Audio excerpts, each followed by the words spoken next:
di mana ada tersimpan Quran yang tanpa kesalahan. Banyak orang Muslim percaya bahwa Allah menurunkan Al-Quran dari surga kepada Muhammad. Tidak sedikit pula yang berpikir bahwa Al-Quran diberikan kepada Muhammad oleh seorang malaikat dalam bentuk satu buku yang lengkap. Mereka yakin bahwa Al-Quran tidak akan bisa diselewengkan, karena Allah yang membuatnya tidak memiliki kesalahan, dan karena itu tidak akan bisa dicemarkan. Tantangan. Orang-orang Muslim tidak mau menghafalkan atau membaca Alkitab, karena mereka percaya bahwa kitab-kitab di dalam Alkitab sudah dipalsukan. Mengenai Al-Quran, mereka menghafalkan dan sering membacanya, karena mereka yakin bahwa kitab itu tidak dipalsukan dan tidak memiliki kesalahan. Karena itu orang-orang Muslim mengajak orang-orang Kristen untuk tidak lagi percaya kepada Alkitab dan hanya percaya kepada Al-Quran. Bisakah seorang Kristen menerima undangan ini? Apakah Al-Quran benar-benar tidak memiliki kesalahan?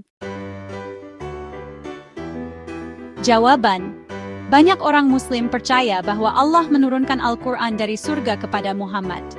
Tidak sedikit pula yang berpikir bahwa Al-Quran diberikan kepada Muhammad oleh seorang malaikat dalam bentuk satu buku yang lengkap. Mereka yakin bahwa Al-Quran tidak akan bisa diselewengkan, karena Allah yang membuatnya tidak memiliki kesalahan dan karena itu tidak akan bisa dicemarkan. Kalau Anda bertanya kepada seorang sarjana Islam mengenai bagaimana asal mula terjadinya Al-Quran, Anda akan mendapatkan gambaran yang sama sekali berbeda. Mereka mengajarkan bahwa Muhammad itu buta aksara, dan itulah buktinya bahwa ia tidak mungkin membuat Al-Quran sebagai tiruan dari ajaran Yahudi ataupun Kristen. Lebih lagi, mereka menekankan bahwa Muhammad tidak menerima Al-Quran seluruhnya sekaligus, tetapi bagian demi bagian di dalam Al-Quran secara supranatural disampaikan kepadanya dalam jangka waktu tertentu. Orang-orang Muslim itu mengatakan bahwa Al-Quran belum menjadi buku ketika Muhammad wafat pada tahun 632 Masehi. Orang-orang Muslim yang menjadi sahabat Muhammad sudah menghafalkan berbagai bagian dari Al-Quran dan juga mencatat beberapa bagiannya dalam tulisan di kulit kayu, tulang, atau di kulit binatang. Baru setelah tahun 653 Masehi, seorang pejabat Muslim memerintahkan atas mandat dari seorang penguasa Muslim untuk mengumpulkan berbagai bagian Al-Quran yang tersedia dan kemudian menggabungkannya menjadi satu manuskrip yang dibakukan.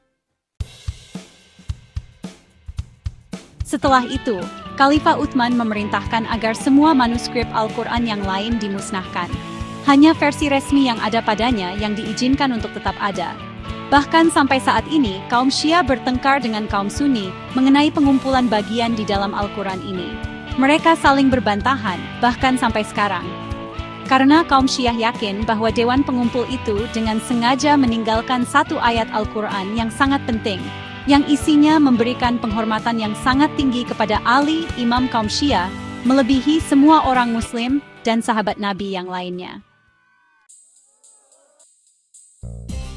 Ketika bertanya kepada ahli-ahli Muslim yang sangat hafal akan Al-Quran dan yang terlatih dalam seni membaca Al-Quran atau tajwid, Anda akan melihat bahwa tidak hanya ada satu Al-Quran, tetapi bahwa orang-orang Muslim memiliki berbagai jenis Al-Quran. Ini yang mereka sebut sebagai bacaan atau cara melafalkan atau qiraat dari Al-Quran. Untuk setiap bacaan Al-Quran, mereka akan mengutip salah satu tokoh Muslim dari awal masa Islam, yang cara lafalnya sampai hari ini dianggap yang paling benar. Setiap bacaan dari tokoh yang demikian diriwayatkan oleh paling tidak dua orang tokoh Muslim lain dengan cara masing-masing. Versi Al-Quran yang didistribusikan hampir ke seluruh dunia sekarang ini sebagai sebuah kitab berbahasa Arab yang memakai lafal baca Asim, yang wafat pada tahun 745, dan diriwayatkan oleh Hafs, yang wafat pada tahun 796. Namun sebenarnya, ada 6 lagi cara bacaan Al-Quran. Salah satunya adalah lafalan Nafi, yang wafat pada tahun 785, yang diriwayatkan oleh Warsh, yang wafat pada tahun 812, dan sampai sekarang masih dipakai di Maroko. 5 lafalan yang lain adalah dari Ibnu Amir, wafat 770, dari Ibnu Katsir, wafat 773, dari Ibnu Amir, wafat 770, dari Hamzah, wafat 773, dan dari Al-Kasai, wafat 804. Beberapa ahli Muslim bahkan menerima sampai sejumlah 14 perbedaan bacaan Al-Quran, yang masing-masing diberi nama berdasarkan tokoh Islam pencetusnya, yang diriwayatkan oleh dua ahli Muslim dengan cara masing-masing. Pada tahun 1988, Saudi Arabia secara resmi menerbitkan sebuah versi Al-Quran, di mana bacaan menurut Asim yang diriwayatkan oleh Hafs dicetak di tengah setiap halaman. Sementara di sisi pinggir masing-masing halaman dicantumkan tulisan masing-masing penjamin Muslim tentang ayat yang bersangkutan, kalau tidak ada perbedaan besar dengan kebanyakan teks lainnya. Saya sudah pernah mempelajari edisi Al-Quran ini, dan melihat bahwa arti dari kata-kata atau lafalan yang berbeda dari Al-Quran itu jadi berbeda tergantung dari cara bacaannya itu. Kabar buruk. Kaum Syiah dan kaum Sunni masih tidak bisa bersepakat mengenai versi Al-Quran, yang mana yang mencantumkan semua ayat-ayat yang diturunkan oleh Allah kepada Muhammad. Bahkan sekarang, ada 28 Al-Quran yang berbeda, yang secara rutin dibaca oleh orang-orang Muslim yang taat, yaitu 14 bacaan, masing-masing diriwayatkan dengan cara yang berbeda oleh dua orang penjamin.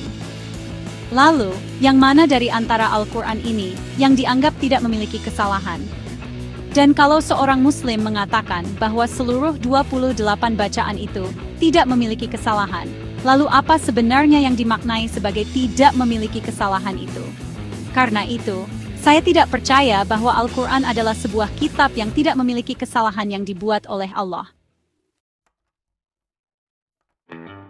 Kabar baik. Masing-masing pandangan tentang Al-Quran yang berbeda-beda itu sudah membebaskan saya dari belenggu kitab Al-Quran di dalam seluruh aspek kehidupan saya. Kuasanya sudah dipatahkan.